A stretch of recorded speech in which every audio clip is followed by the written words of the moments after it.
When I first started teaching, I was always the teacher that was leaving school last. And I would see other teachers leaving, especially the most amazing one was one that would walk out right after dismissal. And I would sit there and think, how in the world is she doing this? Today, I'm going to give you 5 tips to help you leave at contract time and be one of those teachers. It's funny because have you ever had an appointment at 4 o'clock and you're like, okay, I have to get out the door, and you do, and you make it to your appointment on time. And surprisingly, everything goes fine because you made sure that throughout the day you got your things done so that you could walk out the door. And that's basically what our steps are going to go over, how to make that happen almost every day. So the first thing that you're going to want to do is you are going to want to create a schedule, and then you are going to want to stick to it. One of the ways to stick to your schedule is to limit your interactions with other people. Now, I know I'm a very social butterfly too, and I like to stop and I like to talk to my teacher bestie and I like to do this, but before you know it, your planning period is over.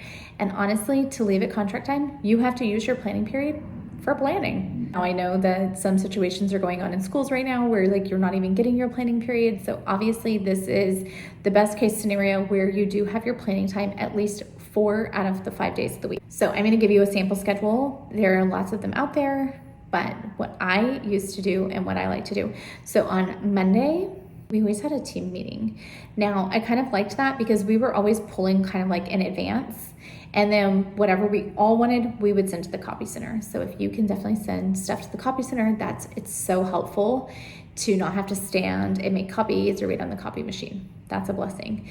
And so we'd have our team meeting. And then if there was any things that you didn't get to last week that you're not prepared for this week, then you tie up any loose ends and get those things together. And that's Monday. Now, if you're not having team meetings, you could also find another teammate to collaborate with and to help you. That's definitely going to help things go faster. If maybe, okay, well, I'll pull everything and plan for reading and you plan for math and we'll share. Obviously that doesn't always happen, but if you can, it definitely makes it easier. Now, Tuesday, I would always go in and fill in all the little things in my plans that maybe were missing, books that I wanted to pull, and as well as if all the stuff that we hadn't sent off on Monday, if we didn't get to fill out the copy center forms, then that was the day that I went ahead and filled all of those in and sent those out. Wednesday was for wrapping up planning, and it was kind of a flex day because sometimes we would have PLCs on certain days. And so that was a flex day if I needed to finish whatever planning I was doing, or if I had some kind of a meeting instead. Thursdays I like to use for if there was any copies I needed to make, and it was also my pulling day. So I would go through my plans for next week and I would pull all the books I needed, start to pull the materials I needed. And we had taken just cereal boxes. I know some teachers now use the drawers, the little things with the drawers, but I just had big cereal boxes. And it was just Monday, Tuesday, Wednesday, Thursday, Friday. And I liked it because they were such a good size that papers fit in, but you also had space. And we just duct taped them all together. It actually didn't look bad. It looked cute. Not what I'm describing, but it actually worked really well. And it was a good free way to have a weekly buckets. And if you would like a video on that, leave it in the comments and I can definitely make one of those for us. But basically, I would start to put stuff in for the next week. I would get everything all ready and settled for next week. And then if I had time left over, which I should, then I would spend the rest of my time grading. On Friday, I would make adjustments. So maybe if there was something that we didn't get to this, we didn't get to that, and then I had to kind of move some days or papers around. And then I also made sure that Monday was 100% ready to go. Everything that I needed for Monday was laid out, pulled out, and prepared. Now, you might be saying, okay, well, I really am a social butterfly and I don't know. It's really hard. Other people come in my room too. And so that's tip number 2. Tip number 2 is that if you are in that deep planning, especially that Tuesday day where you're trying to plan and get everything ready, and my Thursdays too, my tip to you is to close your door and turn off the light If your light is off, most people think that you're not in there, and only like your teacher bestie will know to come in the door anyways.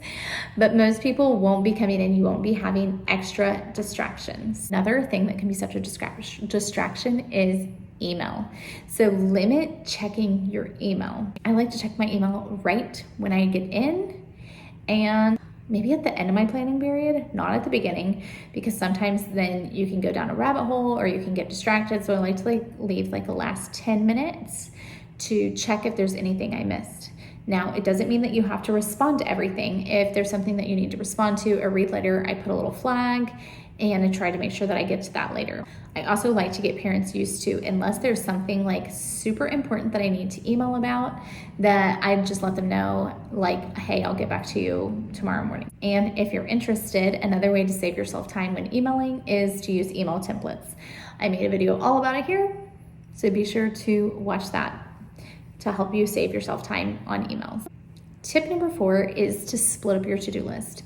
I know as a teacher, your to-do list can feel like 100 miles long, but in all honesty, you don't need to get everything done today. So I like to split up my to-do list, and I like to have today, tomorrow, and soon.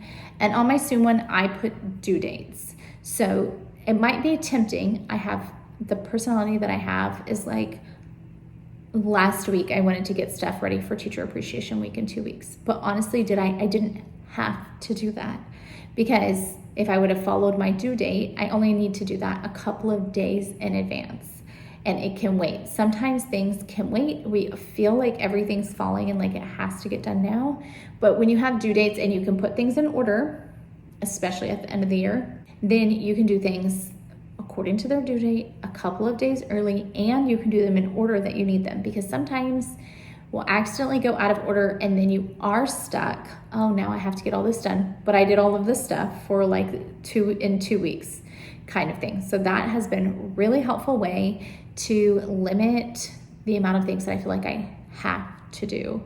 As well as that, before I leave for the day, I go ahead and do my today list for the next day. And it's usually at least my top 3 items. I have to get persuasive essays graded, or I have to respond to an email, or 3 things that I have to do tomorrow. But when I come in tomorrow, it will be today. It's on my today list. I make my today list the day before, if that makes sense, hopefully.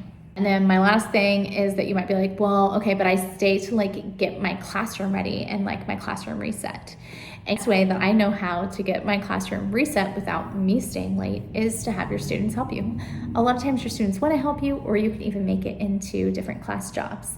Your students should be packing up without you, so you should have very clear expectations of exactly what they're doing. And you're going to always have students that finish early.